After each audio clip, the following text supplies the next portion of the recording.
When you're staring at a cheap, hand-powered pallet jack that feels like a metal ruler on wheels, it's easy to convince yourself that you'll save a few bucks and manage just fine.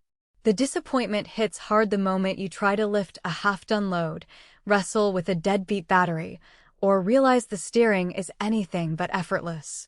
That's the exact scenario I wanted to avoid before I spent any money on a motorized solution, so I dug into the specs, watched a handful of unboxing videos, and read every line of the product description to see if the VEVOR electric pallet jack actually lives up to the hype. Link is in the description if you want to check the product details on Amazon. First off, the biggest hesitation most buyers have with electric pallet jacks is the fear of overpaying for a gadget that either can't handle the weight you need or will sit idle because the battery won't hold a charge long enough for a typical shift. In a warehouse where you're moving dozens of pallets a day, a dead battery after an hour can halt operations and force you back to manual labor, negating any productivity gains.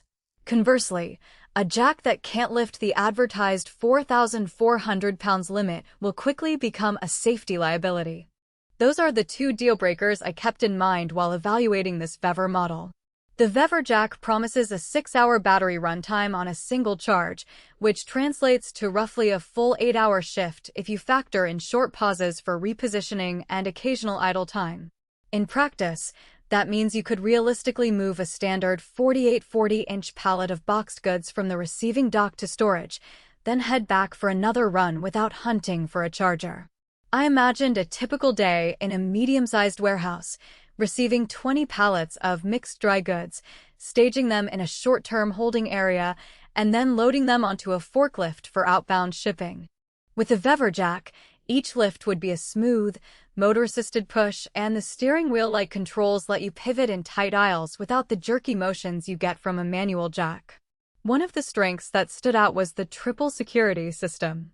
The jack locks the forks in place when you lower them, preventing accidental drops, and it includes an overload sensor that shuts the motor down before you exceed the 4,400 pounds rating. The third feature is a battery low warning that flashes well before the power actually quits, giving you enough time to dock the unit for a quick top-up. In a real-world setting, those safeguards saved me from a near miss when I tried to lift a pallet that was slightly overstacked with extra packaging. The sensor cut power, and I was able to readjust the load without a single strain on the motor. On the flip side, the unit's size and weight are something to consider. The chassis itself tips the scales at around 350 pounds, which isn't a problem once it's on the floor, but it does make initial positioning a bit of a workout. If you're in a space where you have to store the jack on a raised shelf or transport it between different zones, you'll need a small hand truck or a second person to maneuver it safely.